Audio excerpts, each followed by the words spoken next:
Well, howdy, everybody. I'm here. I'm Kevin. You guys know me by now. Eric is here as well, and you probably know him as well too. We're two of the hosts over here at the Traditionalists, and today we're only streaming on the Traditionalist. So we hope that we're going to have at least a few viewers for our new channel. Definitely a smaller stream to pick from, but you got to grow somewhere, right, Eric? You got to start somewhere, and today we're gonna do it on our own. We're going to do it as big boys on the Traditionalist channel. And today we're going to talk about, as you see with the title, we're going to talk about Trump's inauguration. And we expect there to be a lot of news. And so far, there's a few things to talk about. And we hope that it'll kind of start piling in as we go. My dad is set to join us here in a few minutes. We're hoping others from this channel will join, maybe Dominic. Honestly, I don't really know who's going to show up. That's kind of how this is going to work. So it might just be me and Eric for as long as we want to talk. And Eric, I don't know what you've been following. I've had a busy day of kids puking and stuff, so I have not been able to really step by step follow what's going on. But the thing that struck me was the Biden pardoning of, what was it, Fauci, the Jan Sixers, Milley. And then in the last minute, like 5 minutes before the inauguration or something like that, he pardoned his whole family. So give me your first thoughts on that. Well, the first thought is you don't pardon someone that's free of guilt, right? Thank you. Thank you. And so either he truly believes the rhetoric that Trump is going to start putting everyone in jail that disagrees with him politically, which I don't think anyone really believes that. No. I'm pretty sure Biden doesn't believe that. So, yeah, there must be something there if he's pardoning people. I don't know. Right. It's unfortunate because it's actually a constitutional privilege of the president. It's in the Constitution for that pardoning power. But it's kind of being abused lately, isn't it? Totally. Well, and honestly, though, that was another thing that I'd heard, that Trump was going to come in and he's going to write 200 executive orders on day one. It's like, oh, great. But then I started thinking about it.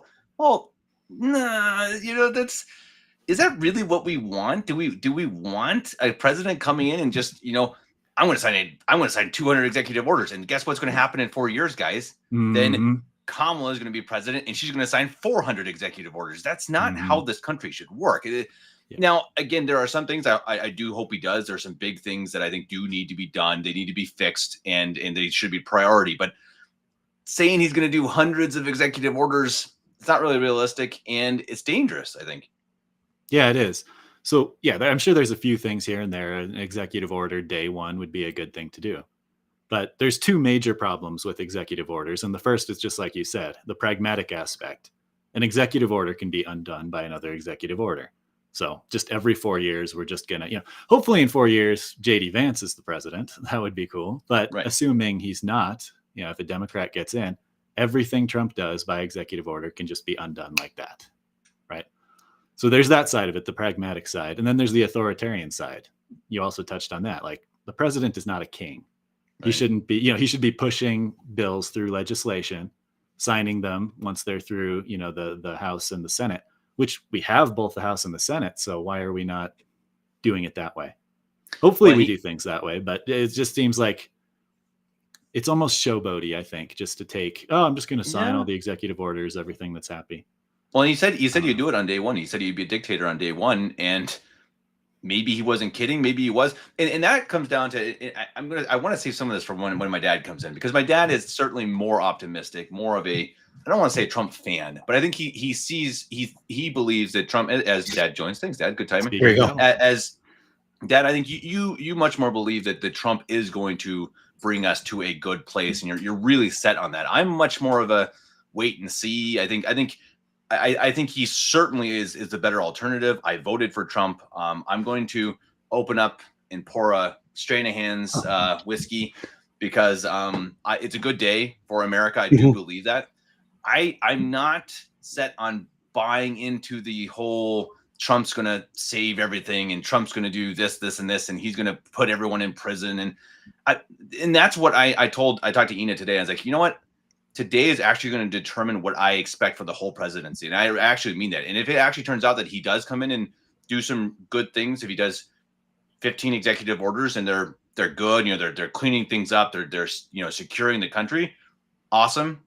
If he does 200, not awesome, dangerous, I think. And if he does nothing and it's a nothing burger, which I think is very possible, then it's going to be a whelming 4 years. And I could honestly see any of them happening. Dad, what are your thoughts? Yeah, I think it's going to. I'll be surprised if it's nothing burger. To tell you the truth, that if there's if it's an underwhelming sort of day. So I've been trying to monitor the news, and there's not a lot of big news out there. Yeah, there you go, Kev. There's not a lot of big news, but I did hear an interview this morning with one of an insider from the Trump team, and I think it was Benny Johnson, whoever it was, on that asked him what we can expect from today, and is there anything we can, she can tell us, because this lady knew all of the executive orders that were getting ready to come out. And so Benny asked, is there anything you can tell us? And she had to be a little bit guarded, but she said that, yeah, well, I can tell you that one of the things that's going to come out is an executive order regarding the weaponization of the Department of Justice, and basically starting a investigation into the Department of Justice and the way they were abusing parents at school board meetings, political opponents, Donald Trump. And basically, and Kash Patel is probably going to be at the center of this thing, and he is. I like him. He is a tough dude. Yeah, yeah. He's not somebody to be trifled with. You know what we're gonna know? We're gonna know when things are changing, when Matt doesn't show up and he just disappears from everything, because he actually was a CIA agent, and he's a plant into a Sede Vacantis groups, and there you go, just happens to disappear. No one ever sees him again because he was actually an agent. It's possible, guys. I don't think I'm gonna rejoice that day, though. But no, I think it's an interesting point, and I'm looking through Twitter, and the things I'm seeing is that there are already closing down of El Paso's port of entry. There are migrants waiting in Mexico that are hoping to be allowed in legally, illegally, I suppose. And that is already looking like that is changing immediately. So within minutes of the inauguration. And so again, to me, that's good. I'm totally in favor of that type of thing on day one. Be really hard on that type of thing. You secure the borders, secure the economy. And I saw someone said that the energy prices dropped today already. Is that true? Did you guys know I saw that. I'm not seeing it. That seems pump. Yeah. That seems. But I do think that, I mean, a slam dunk. One of the slam dunk executive orders is that Donald Trump's going to reopen the Keystone Pipeline, and probably some other, maybe the Alaskan pipeline, and he's going to get energy flowing again. And that's just that's just for starters. I think we've got a big 4 years coming when it comes to energy and free energy and maybe micro nuclear plants and all kinds of different things like that but it's going to start with drill baby drill, and Trump promised that. Kevin, on the border, you were bringing up the border. That is one area that executive orders are good. Right. We already have the laws on the books. The law, blocking the U.S. border from illegal citizens doesn't need to go through Congress. It's already there. So that's something that can be enforced day one. Drill baby drill is another one, right? You don't need a law passed by Congress to say, let's build the Keystone Pipeline. That's something that just should happen. Right. Well, it's an interesting point, and we already see. And by the way, everyone, thank you for being already in the chat. Mom, JJ, okay, Mama, too many. Thank you guys for being here. We'd love to hear from all of you what your thoughts are. What do you think about Trump? Do you love him? Do you hate him? Is it a good day? Is it a bad day? Are you drinking whiskey with me? Or are you vomiting in the toilet? You guys let me know. But I mean, to me, another thing that happened a few days ago was the story in Israel, which we weren't able to talk about. I was doing a basketball tournament, but I thought it was a huge deal. I'm curious to hear your guys' opinions that really you had this. So you have this war. Everyone probably knows Israel, Hamas. They're going back and forth. They're murdering each other. Really, Hamas, absolutely terrorists. They need to be wiped out. I think we all agree with that. But Israel also doing some pretty dirty things to make that happen. So Trump apparently found a way to end it temporarily. I don't think anyone. No, Biden did. Forever. Biden solved it. Yeah, exactly. That was months and then just fixed it. You saw the Don Lemon clip where he was so saying, good. Yeah, it's hilarious. I don't know if you can share that, probably not, but basically, for the listeners, Don Lemon was, talking about these peace talks between Israel and Hamas and saying, well, Biden had, the big chance of doing it, or a big portion of doing it. And the person he was interviewing was like, no, it was 100% Trump. I don't know what you're talking about. And this was a lefty. I don't like amazing. Trump, but Trump, this is absolutely Donald Trump. He's a deal maker. He came in here, he made this happen. It's like, again, and you had the black pillars and people are saying, oh yeah, it's not going to last. Maybe, probably not. No, the guys, of course it's not going to last in that region. No, it's exactly. Look at the region. It's going to happen probably till the end of time. And I actually seriously mean that. Unfortunately, it's horrible, but it's just the reality of it. But how can we possibly look at that as a bad thing? Trump gets, how does it, this shows you, first of all, how terrible Biden must be, right? What is he doing? Clearly nothing. And I mean, so if Trump can go in and solve problems without any bloodshed and just say, hey, who knows what he said, but I think he went into Netanyahu probably like, hey, figure this out or else. And boom, it's done. And that's a huge deal. I mean, Dad, I don't know what you think. Took care of it. Sure. Yeah, no, I think that's exactly what's going on. One of the things I'm really looking at, and this goes back, I think, even before the elections got rolling, that and it's kind of a black pill thing going back and forth. And I know they like to say that Trump is a wholly owned subsidiary of Israel. And I think we saw even a comment on Cal Family Podcast this morning to that effect. And there's a lot of that belief out there. And I said, okay, I'll tell you what. Let's watch how things play out in Trump's first year back in office, and then we can start to decide, okay, is he, wholly owned by Israel, or the other side of it, maybe he's setting them up because he sees them as being at the center of our problems with the global banking, with usury, with ownership of the media and the politicians and all that kind of stuff. And maybe they see, he sees them as being the problem, and he's getting ready to take them out, and so a couple of things I've been looking at, indicators I've been looking at, is number one, what does he do in terms of disclosure events, and does he declassify things that could very well point at the Jews, right?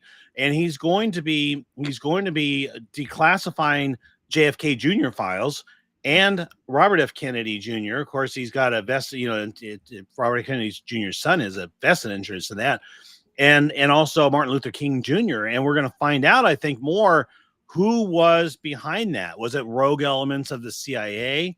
Was it, perhaps something in coordination with the Mossad? I mean, we don't really know, but the fact that they're getting ready to declassify things is something that kind of says to me, well, maybe Trump's actually looking at going after him. Another one that I'm looking at really closely today, I don't know if you guys have followed the crypto world, the crypto news recently. And I know there's been news, but I haven't really followed. Yeah, so you've got this very vibrant community that I've been kind of, I think it took over yours and my timeline on X, Kevin, for a while. And it just literally took over, but basically, XRP is a crypto. It's one of the that's been around there for a while, but as a crypto tool, it's got the best potential for being able to service transaction to transaction. So I go to Walmart, I've got a wallet with XRP in it, and I pay for whatever I'm paying for at Walmart with XRP. That tool from Ripple has the best possibility of really becoming mainstream. Well, if Donald Trump were to support crypto, be it Bitcoin, be it XRP, one of these other tools, to the exclusion of the Federal Reserve and to the exclusion of the Federal Reserve notes and the Federal Reserve, dollars, that I think would be another sign that he is really breaking ties with Israel, because I mean it's the dollar that is one of their major means of controlling us. So I'm watching that closely. I would say I don't think I have anything definitive. I'm kind of watching the price of XRP. If the XRP people are right. I think are coming today. You're going to shoot XRP from about $3 a coin to it could be 10,000 a coin, literally, because it's going to start to replace the dollar with crypto. I would be a little bit surprised if that came out today, but there's plenty of intrigue there. Eric, what are your thoughts on cryptocurrencies? I don't have many thoughts on cryptocurrency. I mean, I have Next thoughts guest, positive, please. Yeah, exactly. Next guest. No, I think it's good because it's a decentralizing type of thing, right? I mean, you were talking about releasing files of, the top secret stuff. I think those are things that both left and right can get behind, right? Yeah. Smaller government, the people knowing what's going on. Crypto kind of fits into that same basket, I guess. Right. It's less controlled, less ordered is the wrong word, but yeah, it's more grassroots, I suppose. So I'm generally pro crypto. I just don't follow it or know enough about it. Yeah. It's complex. And there, it's not necessarily a super clean thing. It's crypto has all of the components of money in terms of being rare and in terms of, being accepted by multiple people as currency. But it's also completely dependent on having an active living internet, and if our power grid it's ever not goes like down, it's not like gold where you have this thing that's actually valuable that's tied to your currency. Dude, you're right. But then you ask the question, there, if our grid goes down, what good is your gold going to do you? And maybe allow you to do some barter, I suppose. That's an interesting question, right? I mean, what will we do? A lot of people will probably die very quickly or kill each other. I guess it's make things interesting, I suppose. But no, it is certainly worth watching. There's so many things today that I think are worth watching, and I think that's what makes it so fun, right? I mean, that idea, even just the JFK files. I've just wondered again, why have they not released them? And that's really interesting. Trump didn't release them either. Let's not forget that. So you have to really think there must have been a good reason. There's a good reason, right? Didn't. It wasn't because it was pointing at George H.W. Bush. Yeah. It wasn't because it was pointing at George H.W. Bush, which was always kind of my presumption. But it's got to be more serious than that. It's got to have something to do with allies or enemies or something like that. I'm not sure exactly who. I've wondered if it's just because they don't want the U.S. to be seen as the bad guys. I think they know that if you show that the deep state or whatever you want to call it, I mean the CIA from Lyndon Johnson, probably these guys who controlled in the background, and they wanted a war, and JFK didn't want a war. You wanted to shut down the banks. There's a lot of different reasons that they might have killed him, and I think that maybe even Trump and the other presidents didn't want people to realize that America killed their president. The government killed their own president. And that's a pretty terrifying thought. I mean, you're looking back at the Roman days, right? You're thinking that, okay, this is going and killing your emperor, and I imagine you're going to lose some trust from the people even if this was what 70 years ago now, but people are still going to start thinking about it, like, okay, what if that happens now? And then Trump gets shot at. Maybe that's what made him realize, okay, yeah, you know what? I'm just going to release it. Yeah, and I don't know. I mean, I guess my question on this is, okay, let's say that they release the JFK files, which I think he's going to do. I think he's already said he's going to do it. And in his first term, he actually had an interview with Judge Napolitano, and it was not on screen; it was off the record. But Judge Napolitano came out and said that he asked the same question of Trump: "Why didn't you release the JFK files?" And he said, "Judge, if you had seen what I've seen, you wouldn't have released them either." Okay, now this was in his first term. Why is it now that he's getting ready to do it? And it has to do with it's got to be something to do with it, who it's incriminating. Yeah, and perhaps we're ready for the notion that the JFK assassination was a coup over our government, and we were taken over by who knows who. But that's that I think is actually going to be coming. Yeah, we'll see. Interesting. Back a little bit back to the cryptocurrency from Michael. Trump and Melania both released meme coins. Trump and Melania. Trump took the crypto world in the last 48 hours, going from 150 to 66. And my caution would be that everyone be really careful with this meme stuff, or this even the meme coins. You got to really be careful. Yeah, I think it dumped back down. It dumped back down again. I think it did go from $1.50 to 66, but then I think it just collapsed after that. So yeah. Do a little research. Make sure something actually has worth, that actually has a background. It's not just because Trump posted on social media and so everyone goes and buys it. That is a danger of our times right now too, that Trump has such a sway that people are going to go and do what he says, and that is not always going to be. You all got your Trump Bibles, didn't you? Exactly. Did you see that? Yeah. Yeah. Right. Interesting. I'm just reading on Twitter. Unfortunately, Alex Jones is at the top of the list, but he does say that Trump is to rename Gulf of Mexico to Gulf of America. I think that's been confirmed by other reports. Yeah, that's interesting. Yeah, and see, this is so. Yeah, so you've heard that too. And so real quick comment. I think first of all, I first thought I was like, that's hilarious. I thought it's kind of like a pwn. But then I really started thinking about it, like, okay, actually, this is actually kind of cool. And Eric, I guess I'll ask you first. I'll give my opinion after you guys give yours. Eric, what do you think about it? I don't know. It's cool from a nationalistic perspective, right? So I don't know if either of you watched his inauguration speech. I didn't get to know.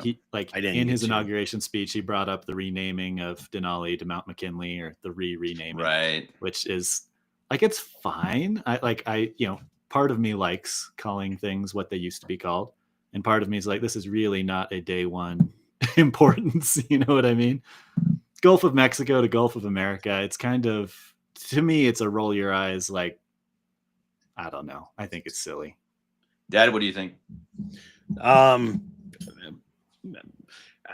think that one of the things I thought was kind of funny about this is that that basically the president of Mexico came back after this declaration and said, "Hey, here's the traditional map of Mexico," and included California and Arizona, a couple of other states, and so Texas. we're just trash talking each other. But I think that it gets into Donald Trump's sense of imperialism, and I think on the one hand, he is trying to kind of move away from the American empire as we've known it worldwide, and getting into these foreign wars and our petrodollar and all those kind of things. But at the same time, I think he's looking at basically the northwestern hemisphere and saying, okay, that's ours, guys. This is ours. So, we're going to own Greenland, which seems imminent.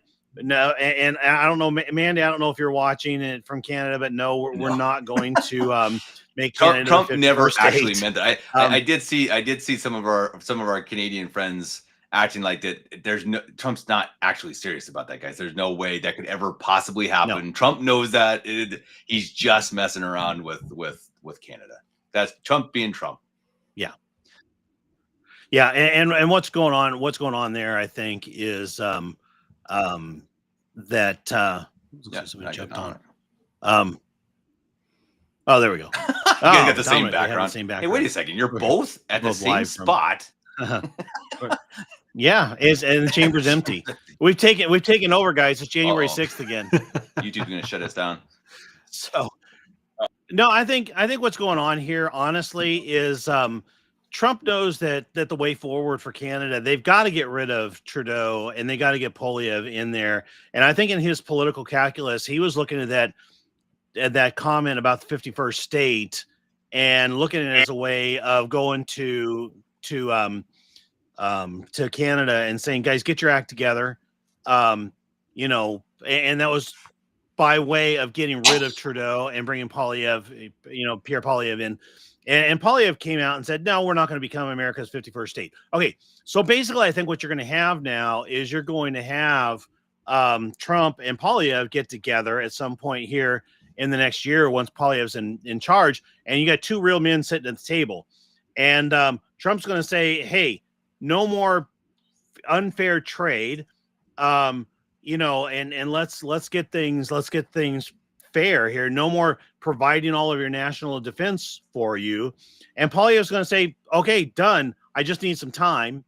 And Trump's going to say, yeah, time's granted. We'll give you 2 years and to kind of provide for your own defense or pay for our defense and to get your trade balance in order. Yeah, no, I agree. And before Dominic, before I ask you, well, Dominic, we're going to put you backstage because you look kind of weird. So bye. You're the weakest link. He'll be back. No, so my thoughts real quickly. I don't know if this is the case, but I thought it was an interesting way of Trump understanding that words mean something, that he's understanding that this idea that the left has dominated words for decades. They've dominated the idea of what a word means. We're going to change. You know, you guys know this word? Guess what? No, that's not what it means anymore. Gay, fag, whatever, all these different things. They've changed it. Okay, I guess that's a little more demeaning, I suppose. But the idea that they take these words and take it as their own. Discrimination was a good thing. Sorry, Dad. What was that? I just said when I was growing up, discrimination was a good thing. You wanted to discriminate. That was, bad food versus good food. Discrimination, And the left has turned it into this bad thing. But in just the use of language, everything that the Republicans have done for decades has been in response. They're always on the back foot. They're always like, oh, you did this. Well, okay. Well, and I think Trump maybe in this case, I think I may be giving him too much credit. Kevin, it's a good point. But what would what's the long game with renaming the Gulf of Mexico the Gulf of America? American pride. Yeah, I think it's it's literally saying. It's the idea of we're gonna use words to our advantage. We're gonna say, no, guess what? No, that's not their Gulf.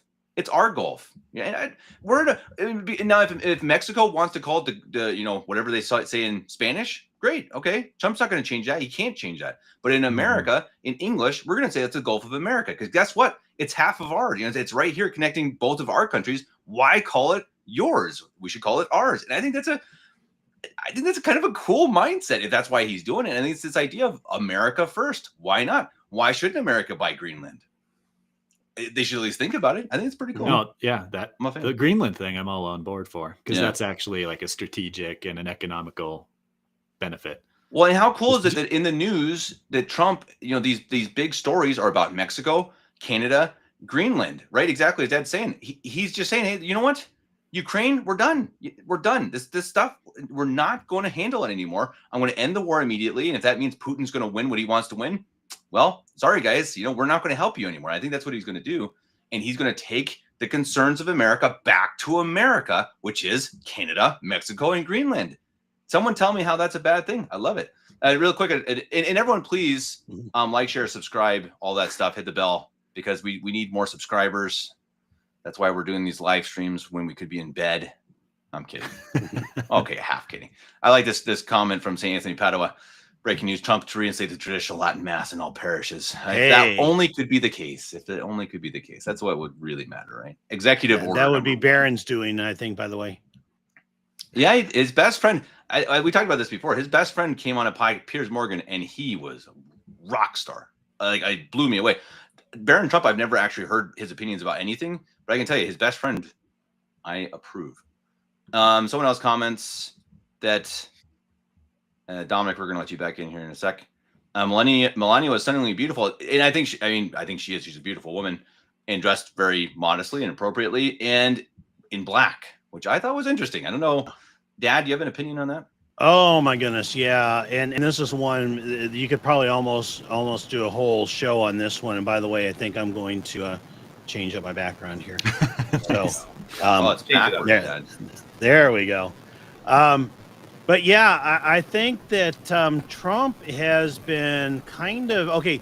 So Lisa and I were talking about this a bit earlier, and I keep using the word, vengeance, that Trump's getting ready to take vengeance on his enemies. And it's really, you got to be careful of that word. It's not vengeance, it's justice. And I think he has justice on the mind and getting ready to really come down the pipe here. And when you see him play, I think the song Nasum Dorma, it's a Italian song. It's the song they played at the very end of the movie Sum of All Fears when they were killing all of the bad guys.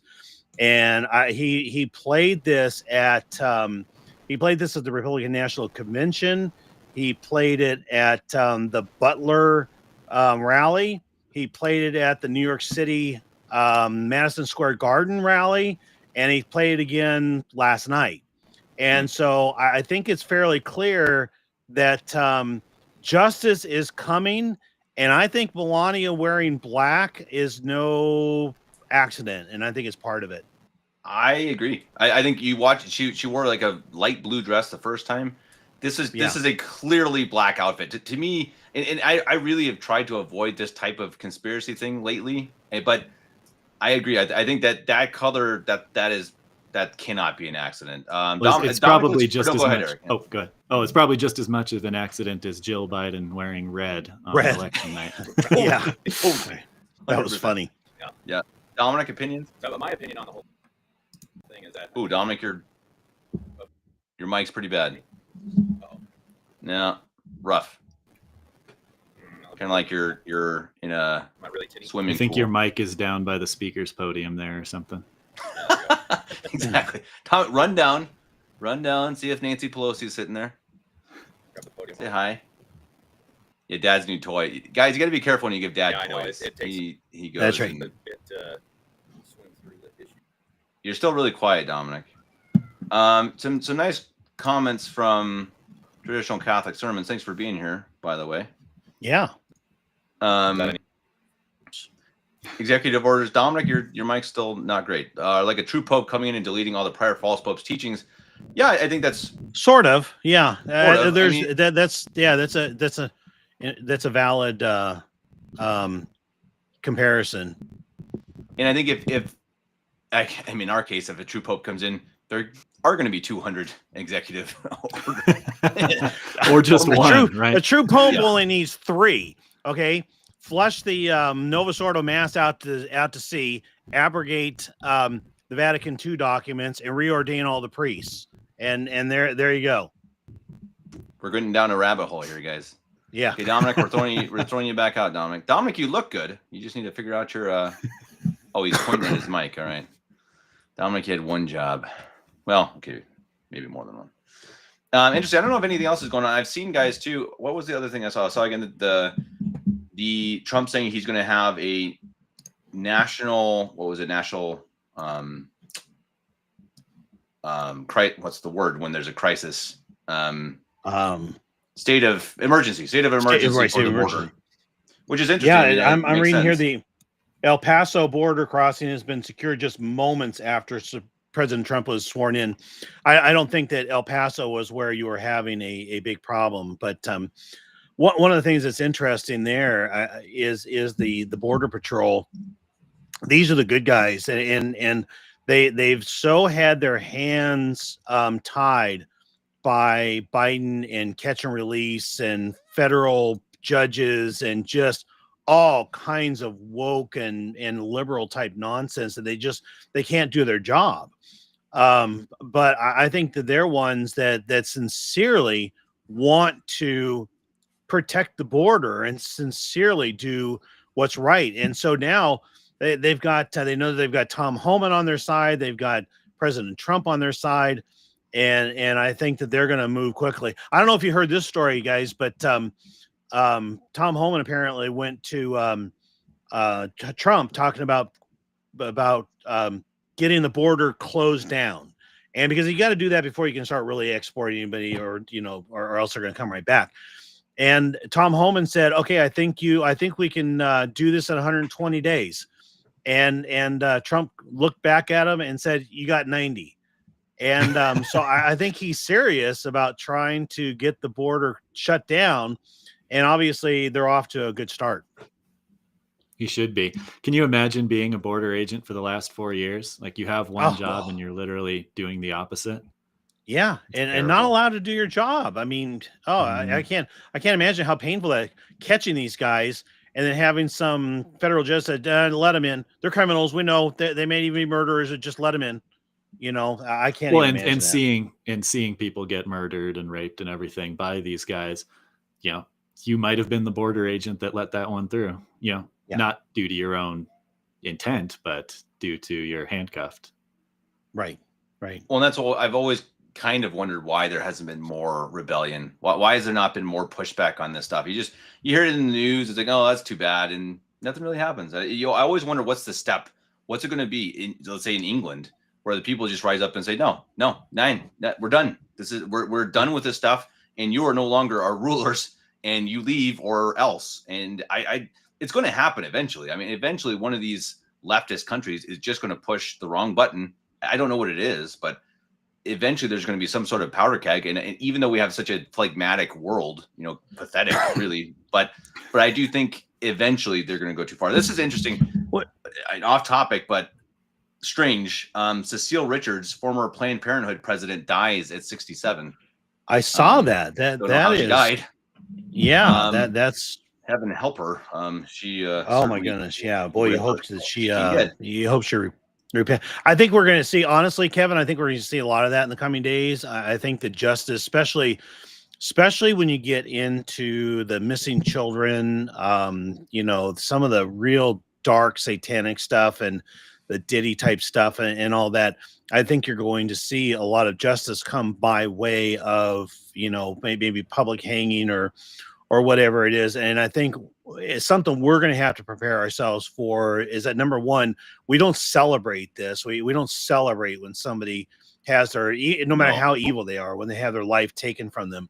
But also it should be our prayer that no matter how horrid and wretched a life they've lived, that they reconcile with God before the end and hopefully live out any of God's vengeance, live that out in purgatory and not for eternity in hell. So I think that we need to make sure, because you've seen it in other countries where you see justice take over. Now, maybe it's a bad form of justice, and the unjust, by the definition of the government, start being publicly hanged, and it turns into these big events, like a football game almost, like, and that's, to me, it's horrible. It's absolutely horrible.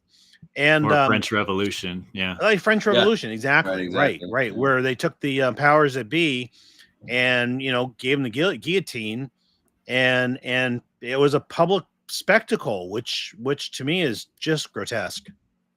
Yeah, no doubt. I mean, I think we could probably wish the best for her soul and be very happy that she is no longer on this earth. Exactly. Sorry, right. But glad she's not here. Glad she's not here to organize the murder of millions of more babies. So hope she's not in hell. But glad she's not here. There was a pope one time who was talking about so much type of situation, a criminal, I think, who had been found guilty or whatever, and the recommendation was that they wanted that criminal to be deprived of all earthly comforts. And I thought, that's probably, from an earthly perspective, that's about the best I could ask for, is Hillary Clinton or whoever these horrible people are. Let them be deprived of earthly comforts. So get their soul in order. What would the church is teaching beyond public executions? Oh, Dominic, your mic's still off. I would love to hear your opinions, Dominic, but I don't know. It's like that's the sign. I think Isn't that your? It's a new mic, right? Brand new mic, good connections. So I don't know. Try to restart.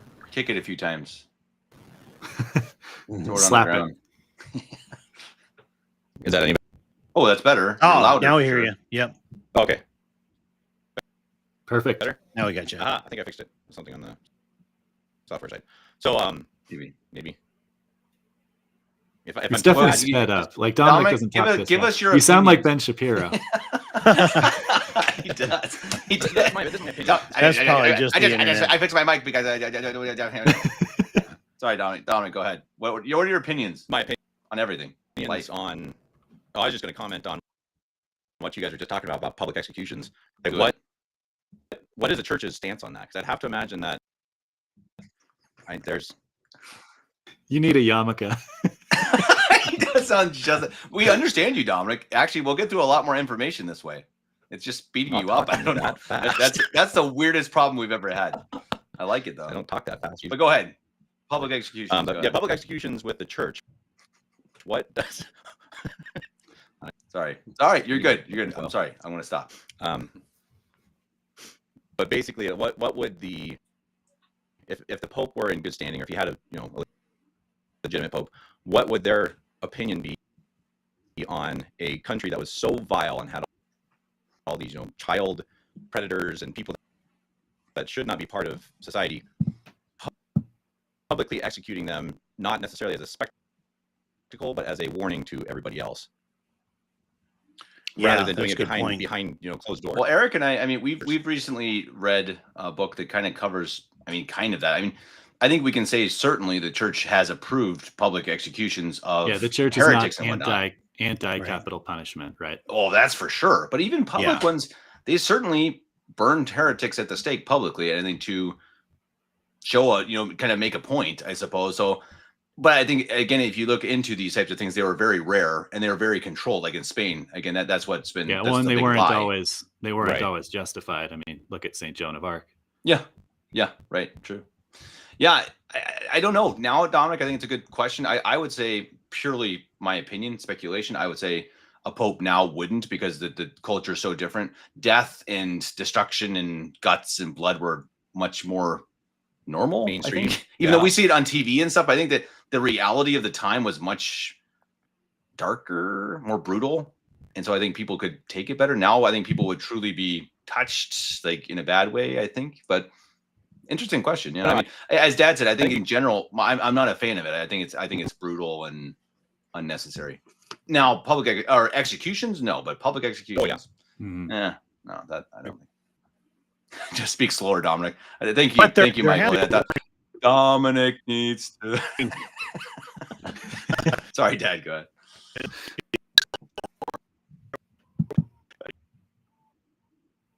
Actually, me here, Elon Musk, and we're upgrading to Starlink. We've got Dominic and I are sharing a pretty.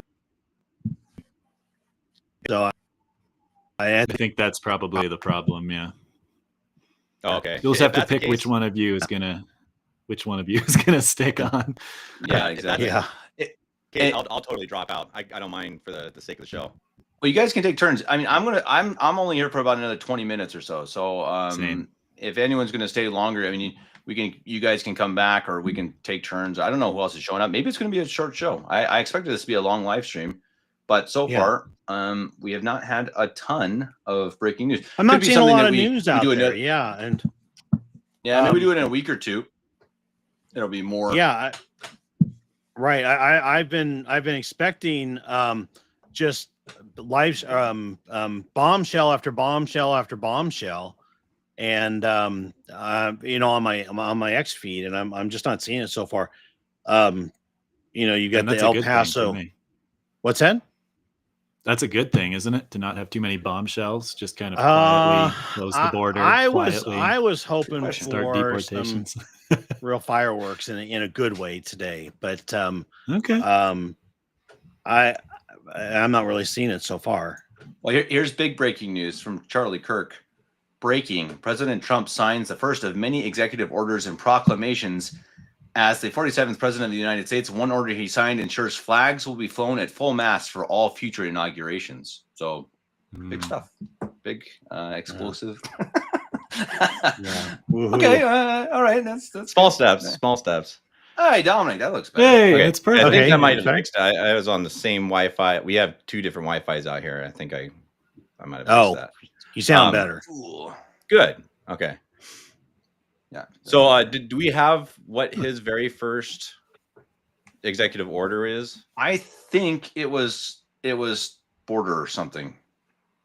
I think so. The following cities are confirmed to have expected ICE deportation operations starting tomorrow and continuing into next week: Chicago, Los Angeles, New York, Boston, Miami, Washington, D.C., Denver, Houston, San Antonio, and Dallas. I heard that Chicago, so something came out about the Chicago raid got leaked about exactly how they're going to do it. I don't know if you guys already covered that. I think Alex Jones had something on that he was saying that basically the from the top down, they already have all of these different plans of how they're going to implement the ice rules, and they're like ready to go right now. And Yeah. somebody had leaked it already to the Chicago, and so all of that plan is out the door now. Out the door. Go yeah. figure. I heard a couple weeks back that that there was a multi-organizational task force in Aurora, Colorado, that is ready to pounce on those Venezuelan gangs, and almost from moment one. And I mean, it's not just ICE, but it's like local police, it's local military, and they are basically going to run them out and run them off. And I'd love to see some news like that today, saying that these Venezuelan gangs are just gone. Yeah. Same in El Salvador, right? They're just from day one.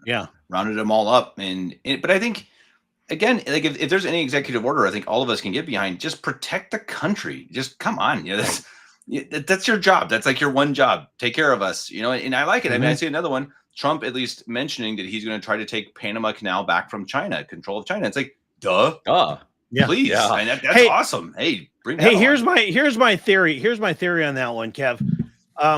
We gave China or Panama Canal to Panama, who gave it to China for $1. All right. Let's offer it to them back for $10, and they make a 10-bagger off their investment. That's pretty good. It's pretty good. It can go towards the national debt. Yeah. Exactly. Yeah, exactly. Well, and I've heard that the Panama Canal is in need of massive restructuring and fixing up. So it actually could be something that I actually think that's something that sounds pretty doable, pretty interesting. And another one that, again, I think these types of things, to me, that's actually exactly what I want to see today. I actually want to see, okay, he's going to protect the borders. He's going to handle crime. He's going to go and get Panama Canal. He's going to buy Greenland. He's going to be tough on Canada. He's going to end the war in Ukraine. That to me is the perfect thing. I mean, and I think these other ideas of him throwing people in prison or public executions, again, if you go down that road, it's going to end up in anarchy. It's going to end up in well, and it's not going to happen day one, I don't think. I mean, I was of the belief, and basically with him putting out 200 plus executive orders, which is the rumor, that he is looking from a strategic standpoint to hit the globalists so hard that, like mainstream media, you got 200 different, what are they going to focus on? They might focus on 2 or 3 of the executive orders that they don't like the most, but there's going to be so much going on behind the scenes. I'll give you another one. I know Robert F. Kennedy Jr. at one point was hoping that Donald Trump on day one would create an executive order making it illegal for big pharma to advertise on broadcast television, which would take out 2 of his biggest adversaries in one shot. I don't think it's going to happen, or maybe it's not going to happen, but awesome. That's another kind of one of the, if you're reaching high, that's the kind of thing that you're looking for. Yeah. Speaking of reaching high, did you see him say that we're going to go to Mars? And Elon Musk was all happy. Elon, that's a big Elon thing. What are your thoughts on that? Like, part of me likes that, right? I think we should be shooting for that type of. I like exploration. Elon's ideas of a settlement there. Oh yeah, the colonization and the ridiculously stupid. Yeah, we're going to settle there, so just in case the Earth gets blown up, we'll still survive as humanity. You better serious? Figure out a way to you won't. Ship water up there. Yeah, and food. I think it's because he saw that movie, The Martian. I think it's called The Martian, right? With Matt Damon. Yeah. Oh, that could work. Yeah, you want some poop potatoes? Yeah, exactly. Give me a break. No, I mean, I could see it working. I mean, with support, maybe, possibly they'll get there and set up a station. I think it's a huge chance. And the exploration part of it. It's an interesting question. Like, if it cost $100 billion to go to Mars, is it worth it? And lives. 200. Well, I think it kind of it plays into the American expansionism that I think Trump is really starting to get behind. That with Venezuela or Panama Canal and Greenland and kind of partially Canada, that there's just kind of a feeling of, all right, we're back and we're going to actually start expanding for the good of the people instead of, fighting wars for the, Israel. So I think that you're going to have all that sort of energy that we've been spending overseas for so long and bring it home and then expand for our own people. And Yeah. I don't think the Mars thing makes much sense, but just for the ideological, portion of it, it's kind of cool. So But on the other side, it's like, hey, look, in the U.S., your bridges are falling apart, your roads are a disaster, your education system is a nightmare, and it's like, yeah, you're richest person in the world who, I think actually does have sometimes good things at heart, is spending all this money to go to Mars. And I think Mom's totally right here. Let's take care of Earth before we start talking about Mars. And I think if you do things right, as we've seen in Venezuela, you can turn stuff around pretty quickly. And that's they did. They did there first. Yeah. And I think they we got- can hear Did it I too. miss something? No, Argentina. Sorry, Okay. with Okay. Milei. Oh, Argentina, right. Wrong Where they country, balanced sorry. their budget. Oh, Yeah. yeah. All right. And I was like, balance man, our that would be budget. I mean, South let's America. not even get into the idea of the crypto thing where you're going to take your national debt and say, okay, we have no more debt. We're going to, convert to crypto. But I think that all you have to do, and this was a big thing with Vivek when he was running for president, was more or less you make government smaller. You produce your own oil, you export your oil, use the extra oil to pay down your debt. And, you got it's just a huge win-win-win. And I think that we're probably within a year or two of being able to do that.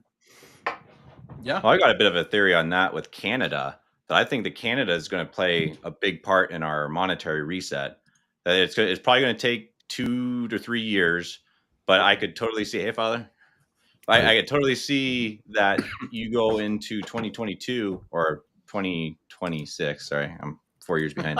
2026, and basically the fight between tariffs with Canada is over. We've kind of reached a mutual agreement, and the mutual agreement turns into a, you know what? Let's just settle all of the money issues we have, all the debts that we have with, going the euro route, taking the same monetary system, and that basically would reset our whole money.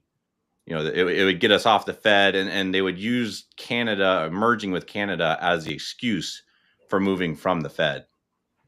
It's kind of a theory. I haven't really That's seen much interesting. talking heads out That's there possible, about talking about that, but Interesting. I mean, any So- talk about getting off the Fed, I'm a fan.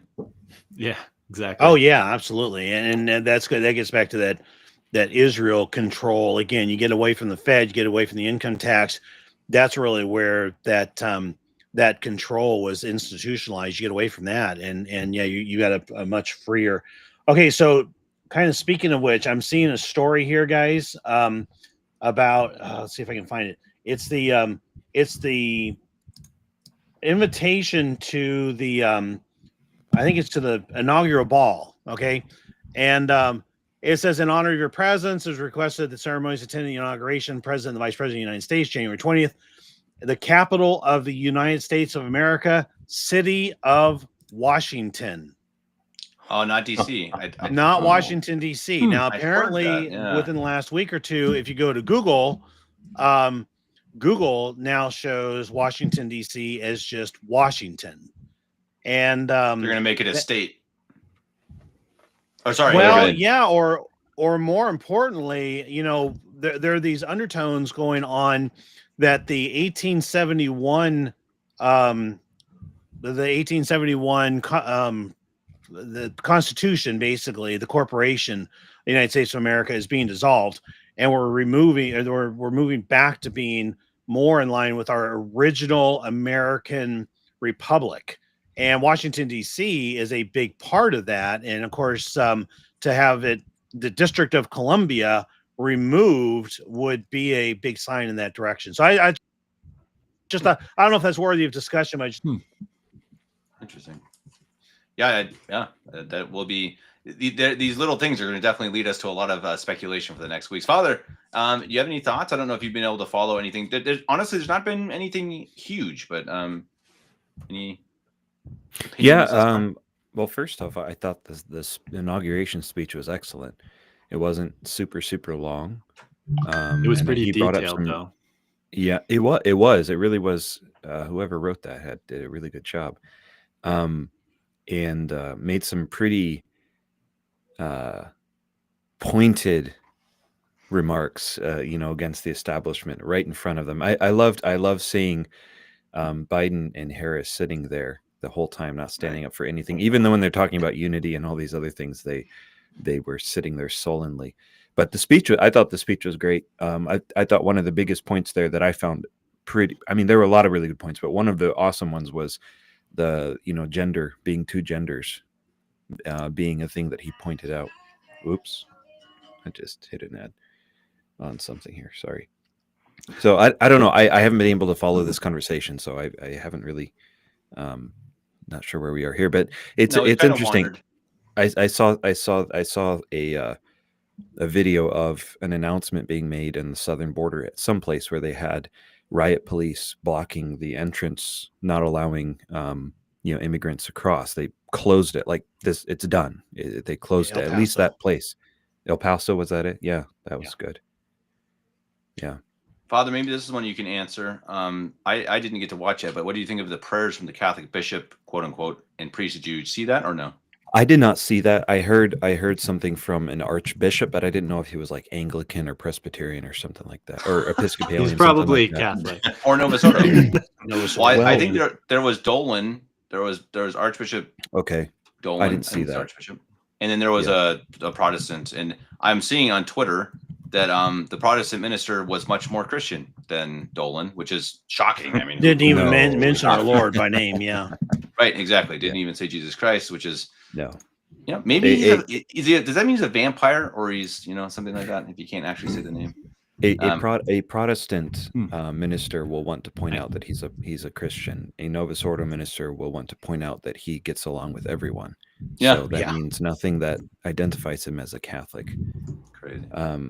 Yeah. I have the transcript here. I don't know if it's worth reading, but I caught one bit from your conversation earlier talking about the death penalty, and there's just one point I wanted to bring up with regard to that. That this is from the Catechism of the Council of Trent. There's a really good article by Mario Dirksen talking about Bergoglio's change, saying that the death penalty is inadmissible in light of the gospel, etc. And one of the quotes that he has from the Council of Trent points out that the death penalty, when it's done properly, one of the the punishments inflicted by the civil authority, which is the legitimate avenger of crime, naturally tend to this end, since they give security to life. They give security to life by repressing outrage and violence.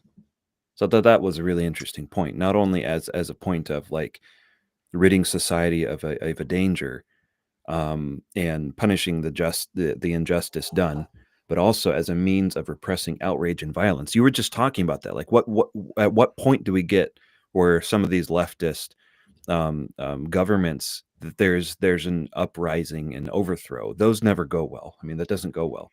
And one of the points of having the capital punishment is to repress such violence and outrage.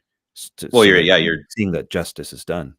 You're taking justice out of the hands of the people and putting it into a legitimate, in many cases throughout history, a God-given authority. That totally makes sense. You're keeping the people from inciting violence by doing it yourself. Yeah. As a organization. But I gotta go. I'm afraid I've gotta go back into work. I got a service call to hit. So it was short, but It was Bummer. sweet. Good having It you. was I sweet like your again. Ben We'll Shapiro do it impression. again. Yeah. do it again. Oh. Then maybe the next time without the glitches and hardware. So Well, we really that probably the will. Shapiro We want to voice? do this again in a few weeks, probably once things have settled down and we actually have seen more of what Trump's going to do, because I think he will do a lot here in the first months. So we'll definitely be doing more of these live streams, guys. So hopefully Dominic will be available then. So Dominic, very good. I just Thanks, realized guys. Dominic and I, we sound exactly alike and we do the exact same greeting. I know. It's messed up. It's creepy. Creepy. All right, Creepy. take it easy. All right, Hey, see you here's guys. a good tweet that